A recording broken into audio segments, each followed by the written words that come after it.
right, thank you for tuning in. 23 minutes before 10 o'clock. Nice looking Wednesday morning. I hope everything's going well in your world. Robin, this past weekend, I cleaned up my place. I did a lot of work. It looks wonderful. I cut the grass. I washed the kitchen floor. I live alone, by the way, for those who don't know. I vacuumed, which I don't usually do. I put things away. I threw things away. I organized. I mean, I did a lot of stuff, you know. And you know, I'm not always that ambitious when it comes to housework, but I got the job done, you know. I'm pretty good at getting things done that needs to be done here. You know, we need to produce a commercial. I'm really good at that. And we or in the music that you and I do, we need to go to the studio. We've got, you know, so much money and we're going to spend so much time, and then I'm willing to go above and beyond what was given to us just to get the job done. So we know how to get those jobs done. I don't know that I'm really good at other jobs, but when you put your mind to it, you can do anything, right? Yeah. Every once in a while you'll hear, we had a lady the other day who said she was $3 million in debt, and she just decided that she was not going to owe that money anymore, and she just made up her mind she was going to pay it off. And I don't even know that I understood how she did that, but she did. And other people do it all the time. Robin, all you have to do is look at the New York City skyline. Yes. And you would say, how did these people manage to build these gigantic buildings? How did they do this? I know. How did this happen? Right? How did this happen? Well, we've got an interesting, very motivational author on the phone. Dan Waldschmidt is on the phone. This guy's got credentials that'll make anybody jealous. He's been on Fox News, the BBC, the Today Show, and he's written a book. It's called Edgy Conversations: How Ordinary People Can Achieve Outrageous Success. And it goes way beyond cleaning your house, Rob. That's right. It does. He has some life. It says here he's an extreme athlete. And you know, it's those guys who know how to do the extreme athlete stuff usually have this something about the core of their being that enables them to do these amazing things that have nothing to do with athletics. But what got to me was the very, very beginning of the book. And I'm going to ask him right now if this is true. It says here, I was 25 years old and wanted to die. Just wanted the pain to go away. I sat on the steps of my garage that day, a gun in my mouth. Yeah. Wallowing in a drunken haze of bitter, self-destructive hopelessness.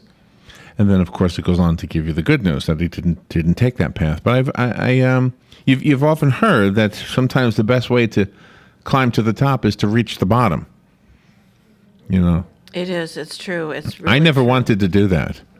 I wanted to get 10 rungs before the bottom and then pull myself back up. Right. I used to look at the homeless people who lived in the park in Santa Monica when I lived out there, and I'd walk past them, and I would say, what would I do if I was in their circumstances? Yeah. And I knew what I would do. Here's what I would do. I'd go to the YMCA. I'd get a room. I'd go to a church. I'd ask if they could give me some clean clothing. Mm-hmm. I'd take a shower. I'd get my hair cut. I'd shave. I'd find a job. And I'd pull myself out of this. I know what I would do. Yeah. And then I thought, well, if I would do it when I reached the bottom, why couldn't I do it when I was 10 steps from the bottom? Mm-hmm. You know, why would I have to wait till I got to the bottom? Let's say good morning to Dan Waldschmidt. Good morning, Dan. Hey, good morning to you both. Thank you for being on the air with us. Very inspirational, very motivational book you have written here called Edgy Conversations. Thank you. But is that true? Thank you. The opening line, is that you?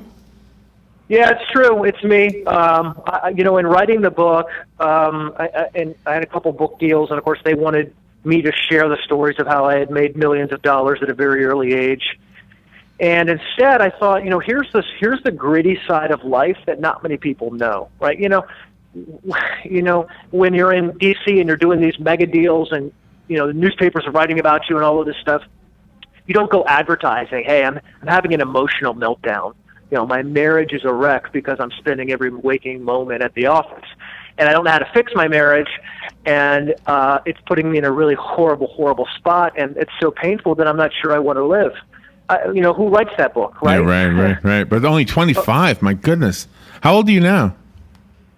35, 10 years later. 10 years, wow. Well, good for you. I'm glad you pulled yourself out of it. Yeah, me too. So what was the aha moment for you? Not to steal Oprah's line, but what was the moment where you realized I'm not going to do it this way. I'm going to do it that way. I'm going to do it the good way. Well, here's what I realized. As drunk as I was, that everything I had achieved up until that point, and I dropped out of college twice, and went on to make millions and millions of dollars. I think that was actually when I was 26, but I'd made all this money when I was 25. By the time I was 25, and here's what I realized. Everybody up until that point had told me, "Oh, that's crazy. That'll never work." In fact, even my mom told me that, "Hey, you need to get a degree so you'll actually be somebody."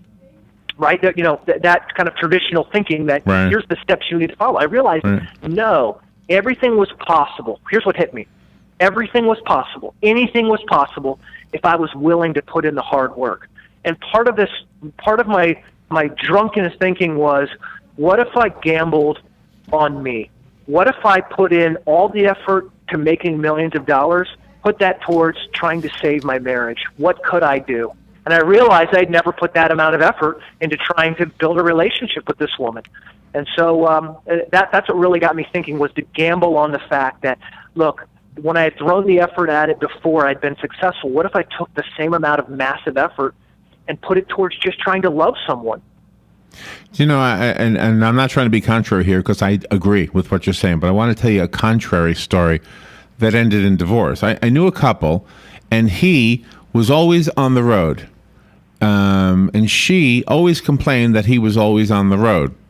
So he decided to settle down in the town that I'm broadcasting from, which anybody who lives here will tell you it's not necessarily the best paying town in the world. Mm-hmm. So he decided to, whatever he was doing, I don't know what he did. I don't know if he was a truck driver or what he did, but he made pretty good money not being here. Yep. And he came back here because that was what she wanted. And he took a job here that was adequate, but not what they were used to. And then she left him because he wasn't making enough money. Yeah, exactly. So money really played a role in their lives. And what he did to try to, like you say, do what was necessary for the love, for the relationship, and sacrificing the money in the process, and it caused the marriage to fall apart. Right. Well, some of this is what we write about in a book about edgy conversation. So I don't know enough about that story to pass judgment or say what could have been done better. But part of this was me just saying to Sarah, look, I know I've screwed things up miserably, and I'm going to fight for us. And I know you don't feel like fighting for us, and I'm not saying you should, but I'm going to fight for us. And look, when I fight, I win. Former MMA fighter, ultra runner. Like, look, I'm gonna go. And if I go down in a blaze of glory, I go down in a blaze of glory. Yeah. What I didn't say is I'm gonna quit my job. I'm gonna do everything you say, because she wasn't right on everything. She wasn't right on everything, and I needed to communicate more. And I needed to say to her, look, when I was raised to know how to work. I was raised to know how to do business. Right. That's how I was raised. That's how my mind thinks. And I had to communicate and say, when I do this, this is what I really need. And this is why I'm doubling down on these things, because it's going to yield better future for us. Deep down, we were two different people, just like every relationship, every marriage, any business relationship, any goal. There's two different people involved. And I was talking tomatoes and she was talking tomatoes. And you know what I mean? It just we had to start having edgy conversations. And things started to click. So that's okay. So it's the edgy conversation that makes a difference. Well, what we learned. So when I started researching for this book, I looked at 1,000 ordinary people. Actually, it's more than 1,000, but that's where the list grew. 1,000 ordinary people in business, math, sports, science, and politics who achieved outrageous success. Hall of Fame NFL football players who were born with one leg. Mind-blowing. How does that happen when you're hopping down the field and everyone else is running down the field?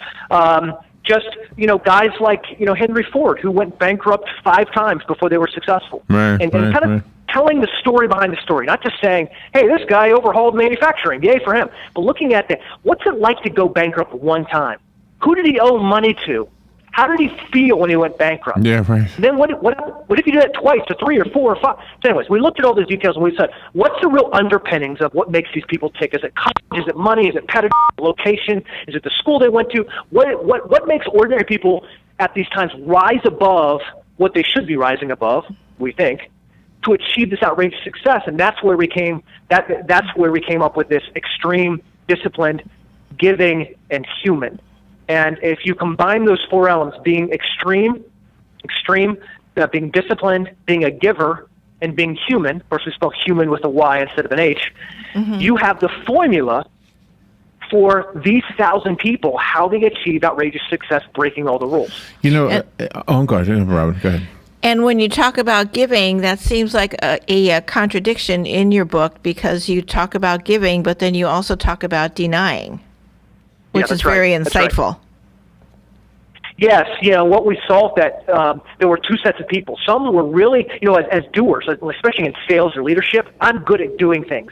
But if you say that I have to tell myself not to do something, man, that's really hard. I want the newest phone. I want the latest laptop. I want the fastest car. I want it because I deserve it, because I've worked hard, and I should have it. And what we learned is that ordinary people who achieve outrageous success say no, and they deny themselves. And so what happens is they're busy saying no, and denying themselves, living a life of discipline, and their counterparts are stretching out their credit cards, buying a house that's too big, going on vacations that they can't afford, doing all the things that you, quote unquote, have to do. And what happens is an opportunity comes along. Maybe it's something as simple as starting a business, opening a franchise, going into a partnership with somebody else.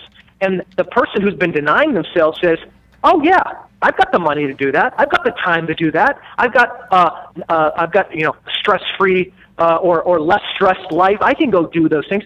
Whereas the other person who's not been denying themselves goes, oh man, that's a great opportunity. I would love to do that, but I gotta pay off my bills, right? How many times have you talked to somebody who says, I hate my job. I hate my people I work with. So then you ask them, well, why are you still there? Well, I gotta pay the bills. Yeah. And so that's where denying really is powerful. When you can say no, you're not saying no because you want to beat yourself up. You're saying no so you can say yes, big time, later. That makes sense, yeah. So let me ask you about the giving. Let's go back to that, because I also picked up on, it seems like on the same thing Robin did. One of the things in the book says giving is one of the most consistently reliable strategies for long-term success. That's almost sounds like a biblical principle. I'm not a biblical scholar, but I went to Sunday school when I was a kid, and I remember learning this that if you give, you're going to receive. And, yes. and then I seem to remember that the Bible says, or God said in the Bible, that try me out. I remember the teacher saying that he even said, try me out. Yeah. Well, that's right. And it's giving what you have. I mean, you're talking, and I went to seminary, so perhaps some of this, my roots, were infused in this, but there's a verse or a story in the New Testament where Jesus is looking at the temple of people, splashing the pot with lots of money, and then one little old lady puts in 2 pennies, and Jesus says, that woman will go to heaven. And all of the religious dudes say, what? She, who is she? And she said, she gave what she had. And I think that's, in a religious sense, in a real life sense, that's the power of giving. It's transformational. A lot of times what we do in business is we'll say, we say we're giving. We'll use the nouns and verbs, giving, right, being a giver, but we don't give. We trade. I go, hey, come to my website. I'll give you a free white paper of knowledge. But then we say, oh, no, you have to give me your name and email and phone number. Now, I'm not saying those are bad strategies. I'm just saying that's not giving. That is not giving. But do you okay? You may be too young to remember Judy Garland, but I'm going to use her as an example because the lady who played the Wizard of Oz girl. Yeah, what was her name? Dorothy. Okay. Well, when she died, I remember this. I was a kid when she died, but I remember the announcer saying, and when I say kid, maybe a teenager, I remember the radio announcer saying, this was one of the most giving women in the world. And I remember thinking, wow, she got paid for everything she did. Why was that considered giving? Yeah. And it kind of made me think for a while. I kind of paused with that, and I thought, so if you're working really hard and you're doing something that really benefits the people really benefit from whatever it is you're doing, whether it's a radio show or digging a ditch or building a highway, you get paid for it. Doesn't mean you didn't give just because you got something to That's right. Yeah, and the same thing with Judy Garland. So. Yes. So one other thing I'll point out. A lot of times we think of giving, we think of money, right? Because you go to church, someone says, "Hey, we're passing the hat, put some money in it." Right. You know, when you think of donations, you think of Girl Scouts, you know, and hey, cheerleading. But many times giving is less about money. In fact, our research showed the least most important thing in giving was the money. It was about emotion. So here's a typical example. You own a store. One of the best ways to engender raving fans is not to give discounts. That just has the flaky people who want you to drop, your price on everything. Right. It's that to build relationships. So when someone walks into your store, a better strategy is not to give a discount, but to be emotionally engaging. So look at them. Hey, how are you doing this morning? Yeah. And not in that quick way where you just go, hey, what's up? But you're looking at them, hey, how are you? And you smile, and you don't stalk them around the store, right? Right. So that emotional attachment, that love. Where are you, Dan? Where? Well, yeah, where are you? Where do you live? South Carolina. Oh, South Carolina. Greenville, South Carolina. Okay. And I guess the only reason I'm always curious where our guests are, but so Greenville's how big of a city? Large enough to be busy? It's probably busy, right? Oh yeah, it's pretty busy. It's that whole upstate area is probably the hottest part of all of South Carolina. See, and the only reason I'm bringing that up is because if you are in a busy area and you've got a grocery store that you go to all the time and they see hundreds, thousands of customers, and you go to your checkout line and the cashier goes, hey Dan, how's it going? And oh wow, she knows my name. Mm-hmm. That'll endear you. That's right there. That's one thing that will endear me all the time. I'll go back just because they know my name. Mm-hmm. Except I hate when they call me Dan. It's just crazy. Yeah. That's awesome. I'm teasing. That's awesome. I'm teasing. Yeah. No, you're right. It's those little things, those little things that captivate you. I mean, when Costco first came out with the idea of giving away food in stores, the industry experts told them that was like the stupidest ideas ever, because hungry people buy more food. So like, man, if you feed these people and they're not hungry, they're not going to buy anything. And so a lot of the industry experts were saying this is horrible. Now we know the end of the story. We know that every grocery store, Sam's Club, all of them, you go in there on a Saturday and there's 45 different stations you can grab a snack from.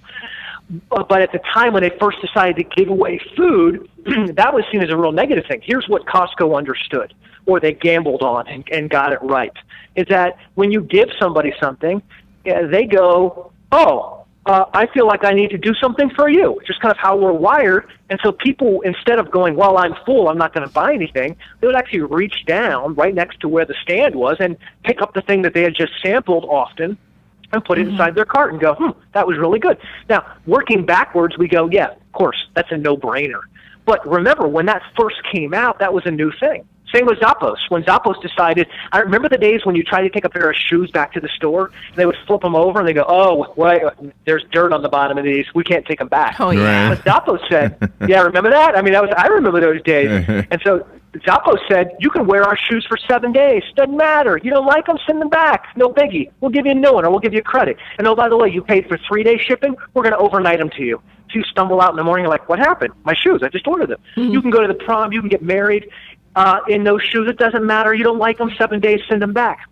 People said, oh, man, people are going to take advantage of you. No, people didn't take advantage of them. Amazon went from $1 million company to 9.5 years later becoming $1 billion company that Amazon purchased. Why? They invented, and these are both business stories, but they invented these new ways to give more value. And when people feel valued in their soul, the results are transformational. For you and for them. And that's one of the things you illustrate also toward the end of your book, is that you always root for the underdog, and you were rooting for Susan Boyle, and look at the way she transformed. That's right. There's an example where when you expect 1 and you get 10, it's like, oh my gosh, what just happened? Roll that back 100 million views later, right? You're like, what just happened? What often happens in business or in life, we go, well, someone paid for 1, so I'm going to give them 1. And that's a fair exchange. If you're not looking to blow someone away or create a long-term relationship, you should keep doing that. Sometimes I'll talk to people in business, and they'll say, hey, Dan, we need your help. People are paying for 1, and we're giving them 1.5. So I don't understand why they're grumpy, because we're giving them 1.5, and they're only paying for 1. And I go and say, seriously, do you want to blow them away? They pay for 1, you give them 9.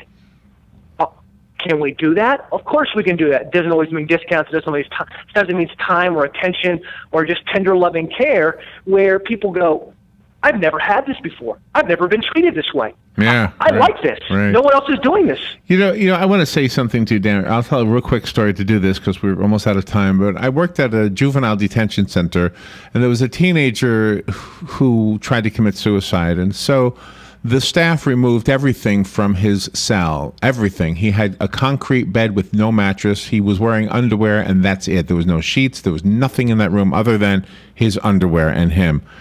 And I went in there, and I know he was angry, and I sat down on that concrete slab with him, and I was trying to say something that would make sense to him. And I saw in the corner of the room a spider. And so I used that, and I don't know where it came from, maybe one of those moments where you just get an inspiration. I said, you see that spider right there? If I go squish it, tomorrow morning when I look at that spot, it's going to be a spot, same spot that it is left when I squish the spider. But if I don't squish that spider, it might walk to the other corner. It might leave the room because it can fit under that door. It might build a web. It might catch a bug and eat. You never know what it's going to do, but you know exactly what's going to happen if you squish it. So if you had pulled the trigger at the age of 25, at the opening line in your book, you would have been a headstone. Instead, you have become one of the most motivational speakers I've ever spoken to.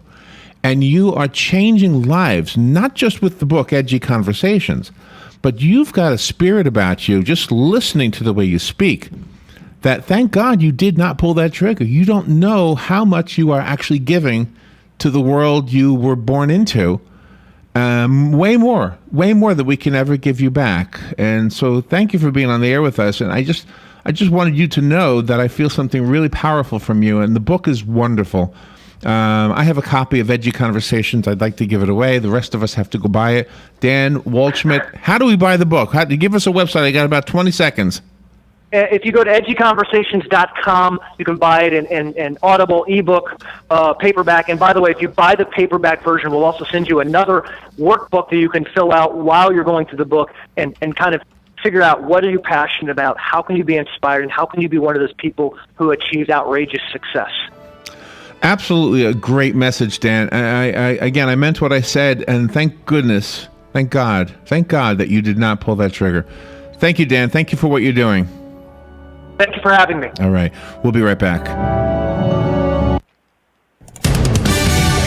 Fox News Radio, I'm Lillian Wu. More GM drivers put on alert. A day after announcing 4 new recalls, GM now says some 218,000 Chevy Aveo cars have a potential fire hazard. A light module in the dashboard can overheat.